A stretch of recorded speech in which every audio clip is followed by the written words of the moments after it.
Oh, they've done it! Simon Terodde, an instant hero! Can you believe it? Plenty attacking! No! The comeback is complete! A stunning second half from Schalke!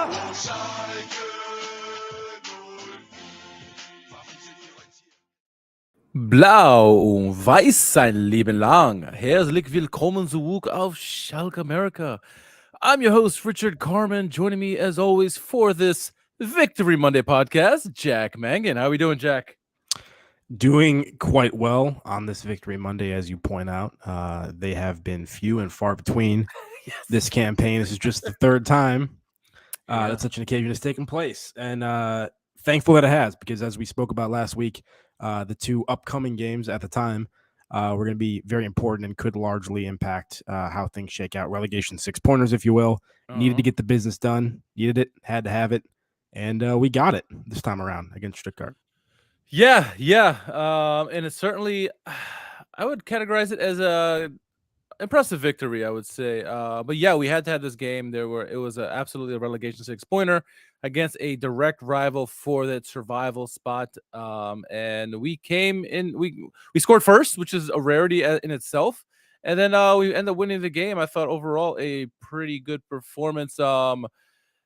Be honest with me. What were your feelings heading into the match? I mean, did you feel optimistic? I think we had some unfortunate absences in the lineup due to injury concerns, which made it difficult to be overly optimistic, because it kind of felt as though, hey, this is a really important game. Things had kind of been starting to come together in certain ways in terms of our performances. Things are lining up for us to maybe have a good result, and then suddenly we lose like 3 of our 4 first-choice fullbacks, in addition to Kazuki. You know what I mean? So like it would have been very bright, to start the Rook run to here. So yeah, I don't know. I think you had to be somewhat optimistic, given the fact that we hadn't obviously conceded any goals in the previous 4 games, and that we're playing, likewise kind of poor opposition. As good a chance to get points, if any. But then, like I said, there's a couple things leading into the match that you're like, maybe this isn't going to go our way this time around.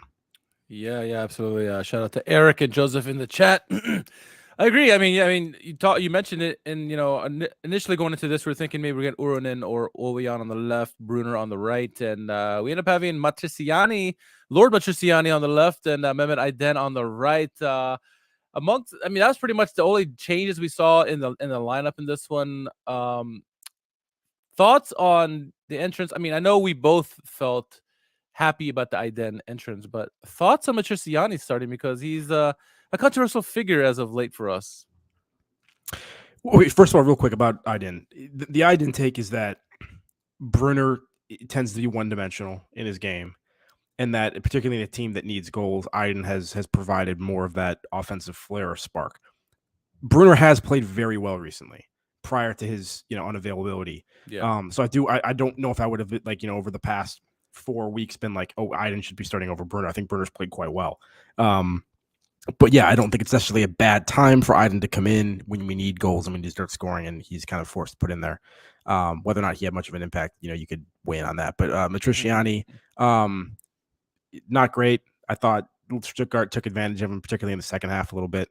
But hey, he puts in a shift when you need to put in a shift. He obviously works really hard. Kind of involved in our opening goal as well. To give him some credit there, not like he assisted or scored it, but sort of involved in the way that kind of came to happen. Yeah, I mean, obviously, I hope that we don't have to see too much of him for the remainder of the season, but I appreciate his role in the squad, and he didn't lose the game for us or anything like that today. No, and I was definitely on an emotional high after the game, because I'm like, hey, Matriciani, man of the match, and looking back at it now, that I've calmed down, that's definitely not the case.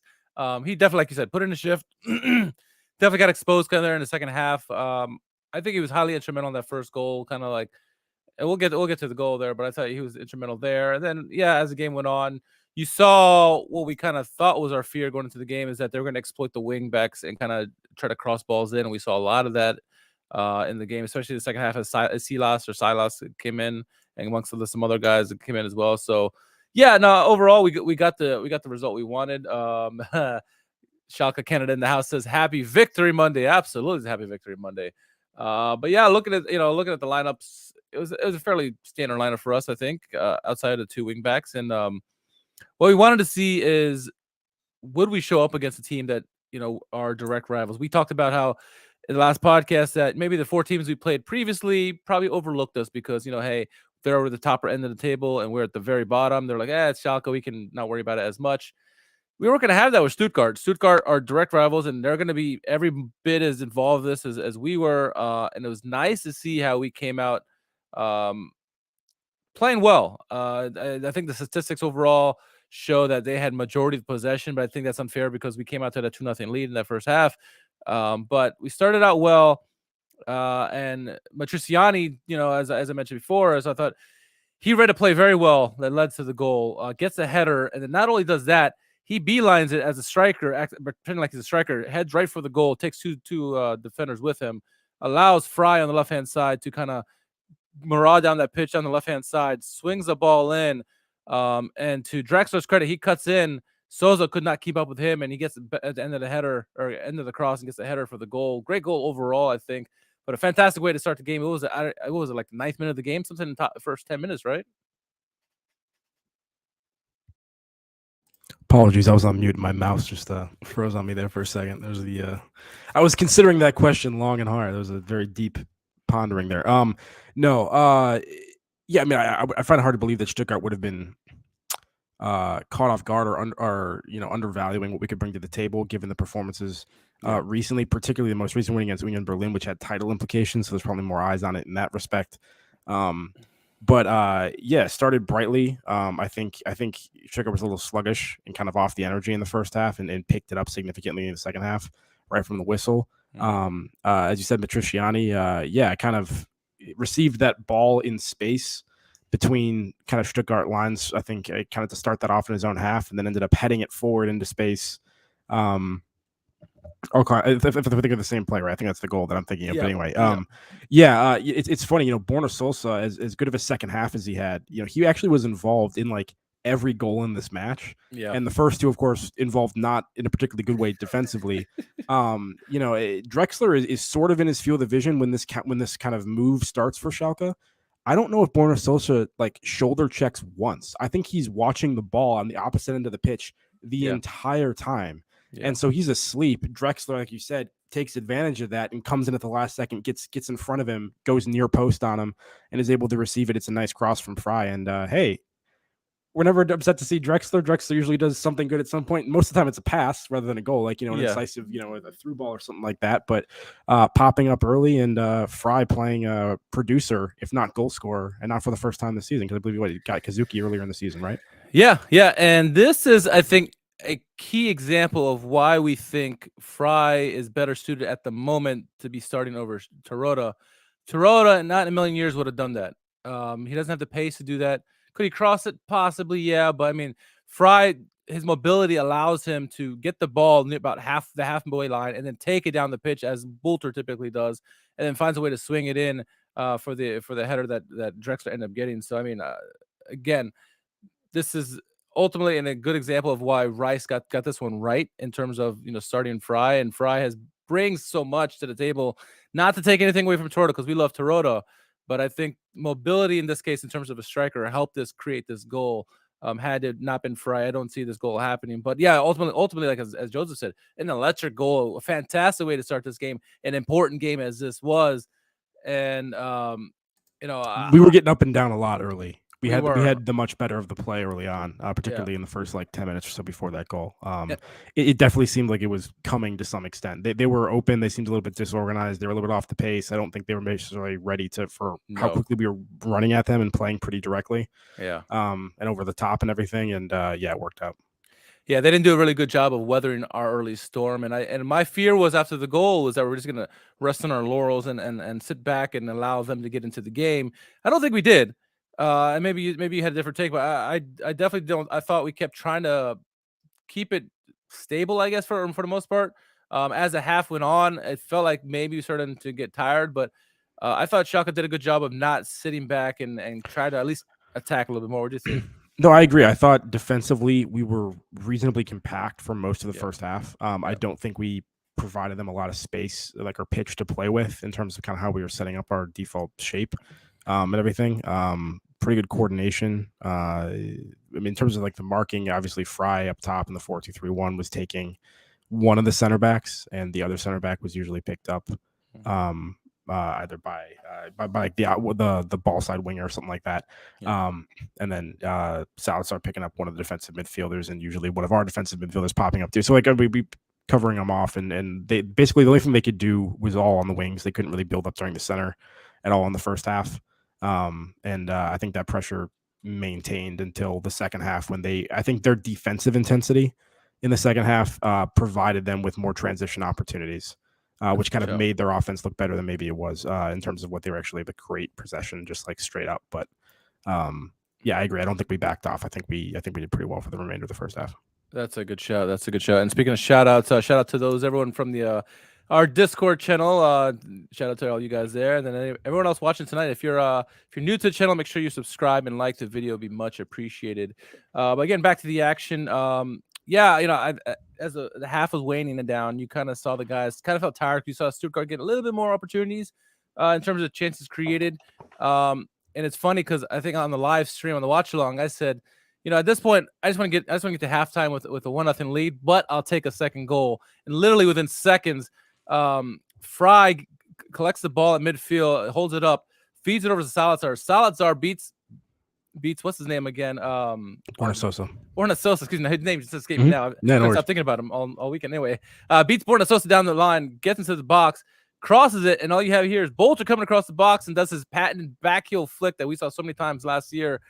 Scored a goal. I think last time he did it was against Sandhausen. I think honestly last year, the 4-2 victory or whatever it was, 5-2. But beautiful backheel flick goal behind far post in the goalkeeper, and brilliant goal, brilliant counterattack goal there. Thoughts on that? Just how the whole play just kind of developed. It really does kind of come out of nothing. The ball's just kind of skirted up the right-hand side of the pitch between a couple players. Salazar picks it up, and Borna Sosa's all over him. And this is once again, this is the ball progression value of Salazar. Even though he's not a particularly like tall or large individual, good low center of gravity, really strong, great balance, just completely out-muscle them down the pitch and kind of carried him with him. Ultimately able to fire in a cross, and then Bolter, inhabited briefly by the spirit of Franco De Santo, gets that sort of like back heel, flick on goal. It's in rhythm. I mean, he made it look really, really easy, and that's such a difficult piece of skill. And then classic Bolter ego spends the first like 15 seconds acting like he scores that kind of goal like every day, like no reaction, and then eventually the energy breaks through and he goes crazy, and we get the Bolter reaction that we're looking for, kind of thing, with the faces and all that. But yeah, I mean, getting the early lead is one thing. Doubling up, scoring 2 goals in the first half, and we haven't scored any goals like at all so much recently. It was fantastic to see, and you had to see it was relatively deserved also in the early parts of the game. And so then the second bad defensive moment from Borna Sosa there. Although to be fair, I think that wasn't as clear of a chance as ultimately the goal ended up kind of looking like to some extent, but still. Yeah, and that was as many times as we've faced this kind of goal before the half trauma to us going into a half. We got it this time. Not only were we in the lead, we extended our lead, which we needed. I always felt that 2 or 3 goals was going to need it to win this game. First 2 goals in a long time. But nice going into half 2-0. I think you're right. It was at that point it was fairly even statistic wise. Shots, possession.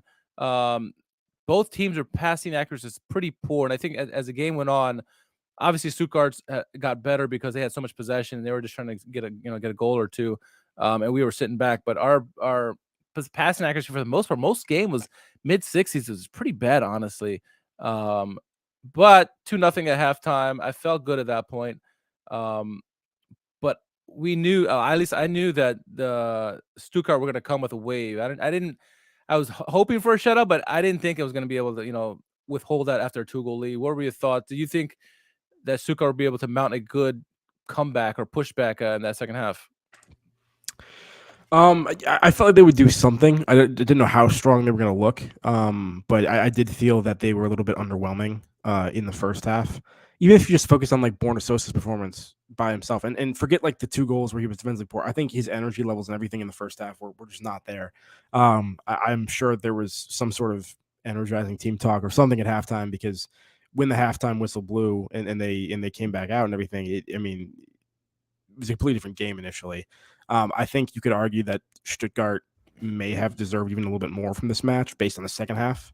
To some extent, like I think they definitely had the momentum and we struggled to kind of slow that down. I think probably all the way up until maybe like the 70th minute or so, they were kind of doing what they wanted for a bit there. And I think ultimately we were maybe lucky that the damage was just 1 goal. I'm not saying there was like a lot of really, really high, percentage chance opportunities that were created, but in terms of like game state possession and then like, how much time they were spending in and around the final third and the number of like crosses that Sosa was whipping in and that sort of thing, I was pretty concerned for a while. Yeah, and as bad as Sosa was in that first half, he was that good in the second half. He was instrumental in that goal that they ended up scoring, and possession wise, he was everywhere. Him and Furish, I thought were fantastic in the second half. In particularly focusing in on, I guess it was Aiden's side, doing very well. And then on the flip side, you had, Endo was all over the place. Haraguchi as well. He was kind of rotating all over the place. Diaz and Big, I call him Big M, Mavumpa, really focusing on Matriciani's side, especially when Silas came in the game. Again, Silas on the right-hand side really kind of exposing Matriciani's defensive frailties, I guess. Yeah, he started drifting out wide a lot more in the second half and getting into space instead of kind of pinning up top. And then, getting in those spaces behind Matriciani, that caused a lot of problems and a lot of their threat opposite where Sosa was getting as well. The wide areas were a huge issue in the second half. And I think a good insertion for them as well was Tanguy Koulibaly. I thought Koulibaly was instrumental, as instrumental as Furish and Sosa were on the left-hand side. And so they had that good link double up play in the central areas of the pitch with Koulibaly. He was helping cycle things around and keep them moving. And he had some good moments. Yeah, Joseph says I agree with all those shots. Yeah. He said I was worried in the second half after that Stuttgart goal. We started to let off the pedal. Yeah, there was a lot of pressure going from Stuttgart and Paul from Florida, of course. Shout out there. And it worried me because start seeing a lot more of Yaraguchi and Endo in particular, because Endo is their best player, honestly, in my opinion. And then we talked about Sosa. He ended up getting the goal for them, score the goal. I don't remember anymore how the goal happened. I just remember like, oh, this came out of nowhere. Wasn't it? Oh, I remember now. It was a long distance goal. He took a shot. Fairman, a blip. I mean, this is the yips that we saw a couple years ago from him, and completely between his legs, completely his fault. But my goodness, when I went in, I was like, oh shoot, here we go. Yeah, certainly a moment that Fairman's going to want to have back. He hasn't been necessarily like peppered with chances since he's come to lineup, because the defense has been so solid. The ones that he has faced, he has looked convincing and quite good on. This is obviously a moment that he's going to want back. It's the origin of this. I think the ball's sort of kind of pretty far outside the box, and somebody's able to play it through kind of like a cloud of traffic out to the wide areas to Sosa. At that point, Aiden is marking. Could be Ferg, I forget. So somebody's like kind of in like the left winger position for Stuttgart, and Aiden's marking him. Yeah. So he has a kind of decision like stay with that player or go and mark Sosa. He decides to stay with his man that he's marking, and no one, Yoshida or anybody else, is able to kind of step up in that space. And to be fair, like it's not a shot that you typically see people taking, and it's one that ultimately goes right to the keeper. It's just hit with a lot of pace. I think it dips right before Fairman, and it's kind of also kind of curling away from him and like kind of has weird angle on it late. And it's a bad mistake, but it's hit hard with a little bit of action, and it squeaks away. First mistake in a while from Fairman. To his credit, he makes up for it. Not very long. I think within almost immediately. 3 minutes afterwards, Sosa again with another cross, which goes, I think, was that Endo again, or was that Ito? Maybe, I forget. Endo, I believe it was Endo. I think it was Endo had a couple opportunities in the box and couldn't really get in. Yeah, but hits it back. Fairman has to make like a quick like reaction hand save, which saved the goal. So good from him. But hopefully that's a blip on the radar. What we've seen in the past from Fairman is he'll have these good streaks of form. He'll make a singular mistake, and then suddenly it seems like it shakes his confidence and everything is weird, and he starts making a lot of mistakes. Like they come in bunches for him. He doesn't have like, mistakes spread out. It's like he'll be like either really like solid or like have a horrible run of form. It's like kind of one or the other. So hopefully that does not repeat itself and we get, good Ralph Fairman for the rest of the season. hopefully that big save kind of shook it out of him, and obviously having the win is important too. I mean, this is another big game coming up against the mini-Revierderby against Bochum. But we end up winning the game, hold on by the skin of our teeth. Good performances all the way around, but look at the final statistics here: 2-1, obviously. Shots 12-17, really not indicative of how the game went, because I mean, second half it was Stuttgart trying to get back into this game. Obviously, had a lot of shots on a lot of shots. Shots on target, we end up having more shots on target still in the game overall. Possession looks very lopsided, but again, we were 2-0 at that point, just trying to hold the lead and really give them the ball and really try to force them to beat us. Corners, they had the slight advantage again. Passing, there goes a passing. And look, we beat our XG in this one. 1.58 was the XG, and we got 2 in this one, and then they got 1.20. So not bad statistics overall. But yeah, the starting lineup, I think, interesting game for a lot of these players. I don't think the typical guys who play well necessarily played well in this game. Different ones. I mean, like thoughts of the starting lineup and how each of them fared, and particularly the center backs to start off with. What are your thoughts on their game? I don't think Jens or Yoshida had too many moments to really get that excited about, but likewise didn't have too many bad moments either. I thought they were pretty solid, mostly anonymous, performances, but not in a bad way. Just nothing spectacular, which maybe means once again they weren't put under like a ton of pressure that caused them to come up with brilliant individual, stops or recoveries or that sort of thing. I thought Jens in possession was a little bit better. He's actually pretty tidy feet, pretty good in tight spaces. Yeah, I noticed that too. I think he actually was involved in the second goal as well. We had a little dink flip pass, I think, over the someone top. Someone from deep did it. Played the ball on the second one. Yeah, I believe so. Yeah, I'd have to watch it back, but I think he was involved in that too. So you've seen some of that stuff from him at times.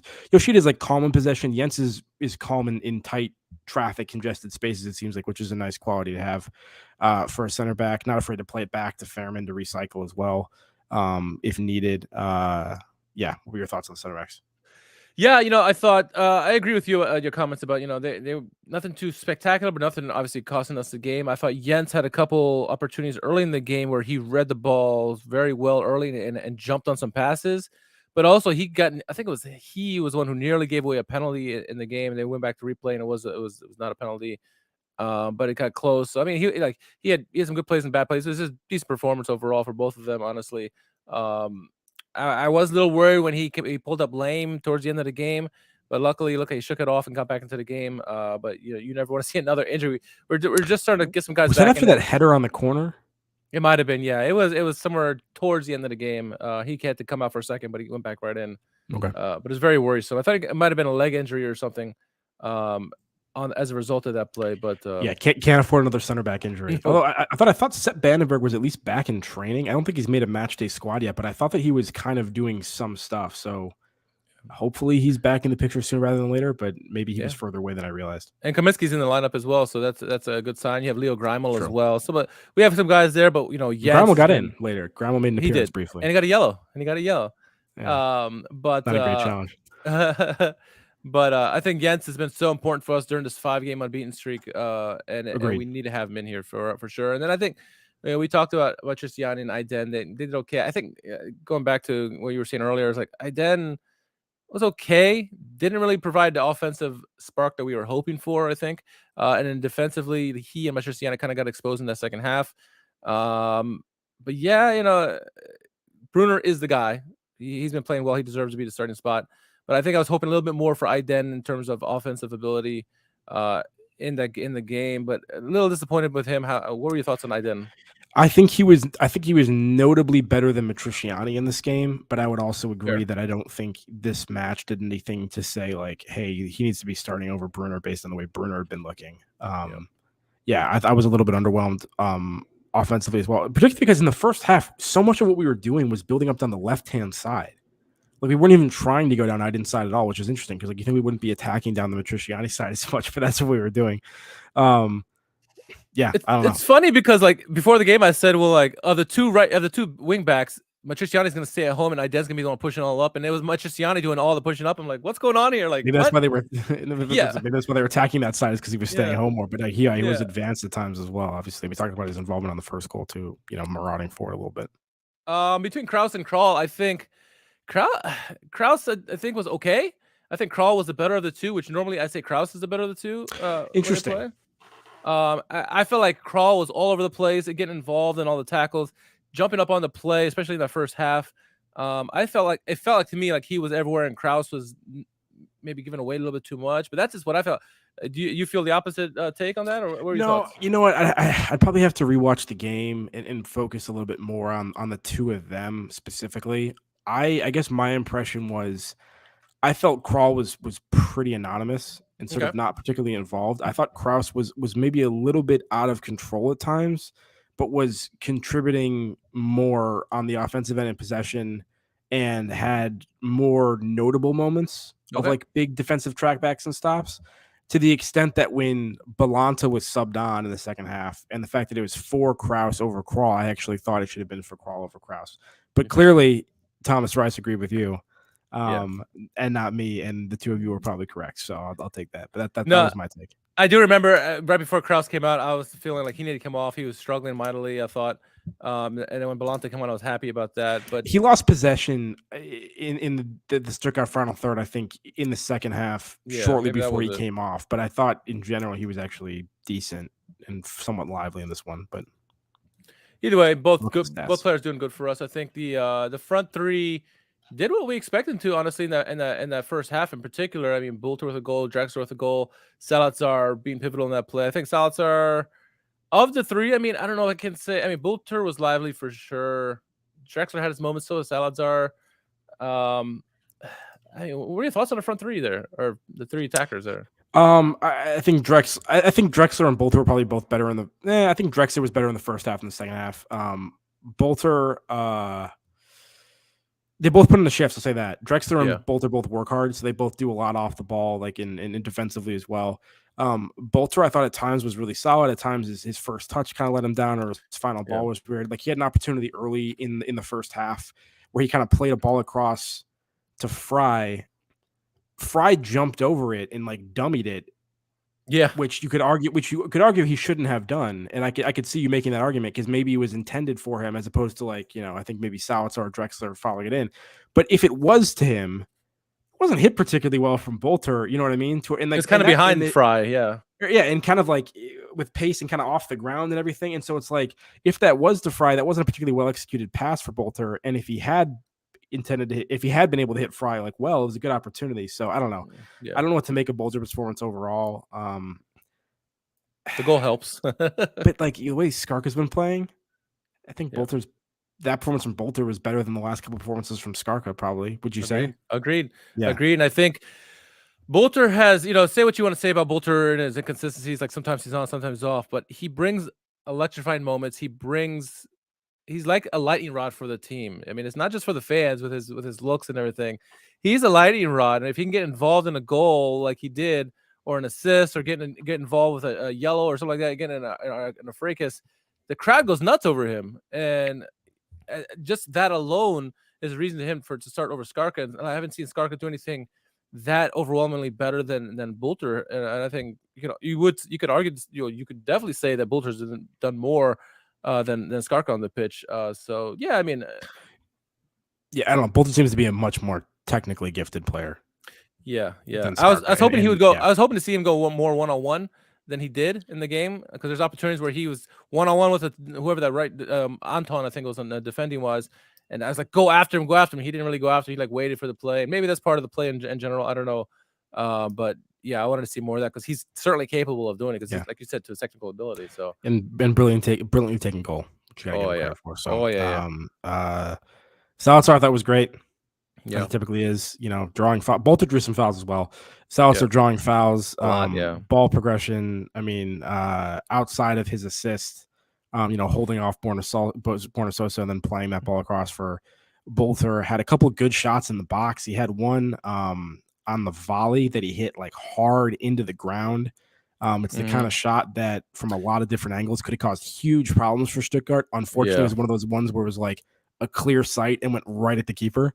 So it wasn't an issue, but like he hit really well, made good contact. So, I mean, I thought Salazar was slightly unlucky too. Had a decent free kick that he hit low into a corner. Like I thought he was good on the, he's what you would expect and what we're looking for, and like why we missed him when he was unavailable earlier. Certainly has a different dimension to our attack.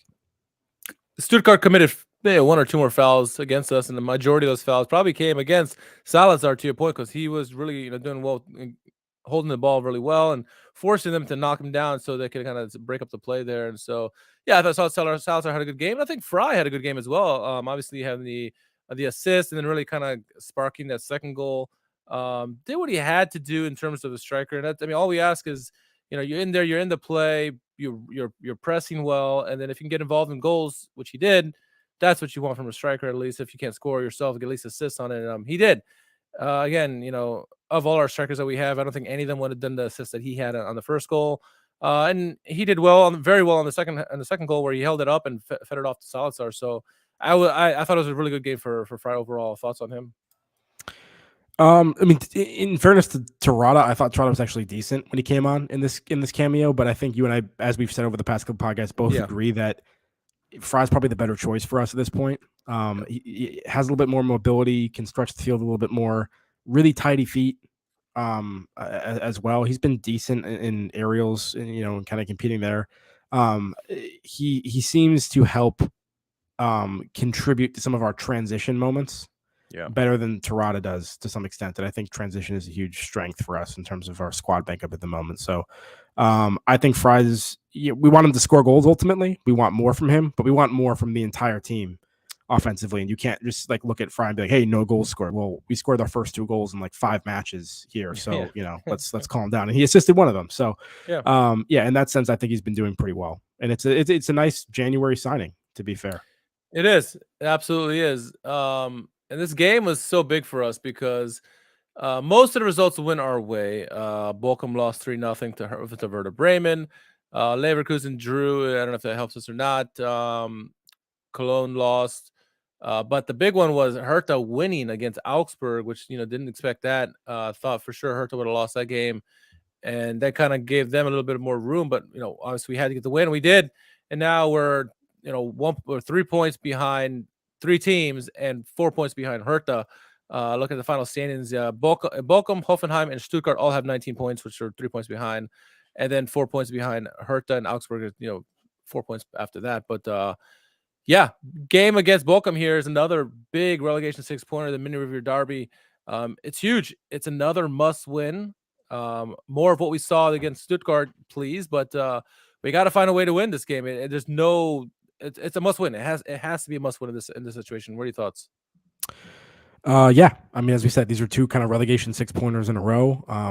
Have to find a way to get results against them. We said that these were going to be super important to the way the season ultimately shook out. We got business done in the first round of this year against Stuttgart. We need to repeat that against Bochum. Very much so. They are a slightly better offensive team than us, but they're also a worse defensive team than we are, if that's possible. They are the worst defensive team in the league. They have a negative 30 goal difference. If there is a team that you can score against, certainly it's Bochum. So hopefully this momentum and confidence that we get from the Stuttgart game will carry over to that game. I like us to score at least once against Bochum, and hopefully likewise. I mean, Stuttgart, not amazing offensively, but they're not the worst team in the league offensively either. They're totally, towards the bottom of the table, but they're more, I think, goal capable than some of the other relegation opponents. And I thought we did overall a decent job slowing them down. Second half, like I said, they could have gotten maybe more out of it than they did. They had some chances and they were dangerous, but still now just 1 goal conceded over the past 5 games. Hopefully we keep that up against Bochum. If we do keep that up against Bochum and limit them, I think we'll be able to come up with enough offense to overtake them here. So I'm trying to stay optimistic. These are huge games. If we get another win, we could be very close to safety suddenly. Once again, it's all still in terms of moving up positions. The points are all still there. There's 12 games remaining to the end of the season. Yeah. Plenty of times for things to change. You're talking about, it's a big deal that Hertha won. Of course it is. We don't want any of these teams to win right now, but there's a 1-point difference between them and the rest of the people sitting on 19 points. 12 games left. Anything can change very quickly. We saw this last season with Schalke, right? 6, 7, 8 games remaining, whatever it was. We were sitting in 6th position or something, and we went on this wild run to end up winning the title in addition to promotion. So things can change quickly if you string results together. We've gotten the first leg of that done. Need to get that second to string along as well. Wait, you think we're gonna make Champions League or win the title now? No, absolutely, 100%. Straight to the top, baby. No, I saw who was this? Eric in the chat says my friends already talked about game day 28, and I'm like, what's game day 28? I'm like, oh, it's Hertha. It's a huge game. I mean, obviously, if we have to win this game first against Bochum, but if things play out in 6 match days, we play Hertha in a huge match, which could be it will be another relegation 6-pointer at that point. But yeah, let's first things first look at Bochum. Joseph had a good question. Let me see if I can pull that up right here. So Joseph, who's in the chat, he says, here's a question. He says, in order to achieve preservation, what games throughout the remainder of the schedule are must wins, especially since our last 3 games are against the Gauntlet? So we kind of went over this last week. Pulling up the schedule real quick, or not. The schedule doesn't want to work with me. There we go. I already have it up. There we go. So looking at our next games, the Bochum must win, I think. Revierderby, always we'd love to get a victory there, but we have to get a positive result, I think, in that game. Augsburg has to be it's a relegation 6-pointer. It's a big game there. Leverkusen, to an extent, they're just outside, of course. Hoffenheim, absolutely. Hertha, absolutely. Freiburg, they're up the top of the table. Werder, why not? And then maybe Mainz. So Mainz is mid-table. Like I said, there's at least 1, 2. So Hertha, Hoffenheim, Leverkusen, Augsburg, Bochum. 5 teams. 5 teams we gotta win. We gotta win those games, or at least get good results. I'd argue at least the Hoffenheim and Bochum and Hertha matches are must wins. Yeah, Hoffenheim, Hertha, Bochum are important games to try to win. Obviously, direct relegation kind of opponents. If we could find a way to get a result in the Revierderby, I think that'd also be huge for momentum and morale and belief and everything too. Just circle that one on the calendar. But I was going to throw this out in the hemisphere because I remember 20 years ago we were fighting for the Bundesliga title. Which hemisphere? Western. I don't know, Northern. But we were fighting for the title, and these bumblebees were at the bottom of the table fighting relegation. And coming down to the last few match weeks, all we had to do is win, and that would help to secure our Bundesliga title. And they beat us and ruined our title hopes. And it'd be nice to get revenge on them because they're fighting for the Bundesliga title now. And it'd be nice to get a victory over them. Not saying we can, but never know. Revierderby would be sweeter on top of everything else. We have some things we gotta take care of. But even a result, I'd take the draw. Yeah. We took the draw against Union Berlin, 2 match days ago. So 2007. Yeah. Thank you. Once again, credit to Rice. Team is much improved. Post that Red Bull result. Hopefully we get healthy again with some of the left back injuries and unavailabilities. It sounds like Ernan might be back. I don't think Oweyan is going to be back. It sounds like Brunner may be back as well. Yeah. I don't know. We'll see. Kazuki, I think maybe not likely to start. I forget what there was some update today that we missed, but we'd love to have Kazuki as an option back. Wouldn't mind having Brunner obviously back as first choice. So hopefully we get that sooner rather than later and stay healthy. Otherwise, but things on a decent trajectory. Still defensively solid. Finally have an offensive spark. You can't really call that a trend. It's one game, but hopefully we can keep that going. Correct. But there is a trend that we have been playing better defensively. Only 1 goal in the last 5 games. And we're on a 5-game unbeaten run, which is going to need to extend that, I think, massively here down the stretch here. But again, big game Saturday against Bochum. As was told to me during the watch along that we won and we did a watch along. I'm gonna have to do another watch along because it's only fair and it's everyone's duty who is watching the watch along to be there to watch along with us. So it's our duty, guys. We gotta keep the train rolling, I guess, here. But Saturday, 6 or 9:30 a.m. Eastern time, 8:30 Chicagoland time for Jack, where Jack's at right now. Any final thoughts before we wrap this puppy up? Because obviously decided back to victory again. No, just pleased to finally be here on a Victory Monday and have something to celebrate for once. It's been quite a while. Yeah, it's been quite too long for having in between Victory Mondays here. Not as bad as 2019, but it's still pretty bad nonetheless. But yeah, glad to have the Victory Monday back. Excited, and hopefully the team can keep this up because we need it. We need to have it right now. We just need to have it. Period. So yeah. Jack, where can our followers find you on social media? At JMMangan, JMMangan on Twitter. Great to hear the Veltons Arena in full voice celebrating a goal at home. Been a while. Absolutely. Shout out to Marie Schulte Bochum. She was at wasn't at the game this weekend, but she was at one of the games on behalf of Bundesliga and I think Forbes as well. So she's doing some player interviews. So shout out to her, our most capped guest here on SchalkeMerica. I'll try to get a guest here too here down the stretch. Yeah. If you haven't done so yet, make sure you join the Discord channel. We'll make sure to tweet out another link for that. If you haven't subscribed yet, please subscribe to the page. Like the video would be much appreciated. You can follow SchalkeMerica everywhere that streams music or podcasts. Visit SchalkeMerica.com. We'll try to keep up to date with the post conferences, pre and post match press conferences, plus any other news bits there it is as well. And then if you want to follow me, it's up to you at R_KHARMAN. For Jack, I'm Richard. Victory Monday. Glück auf.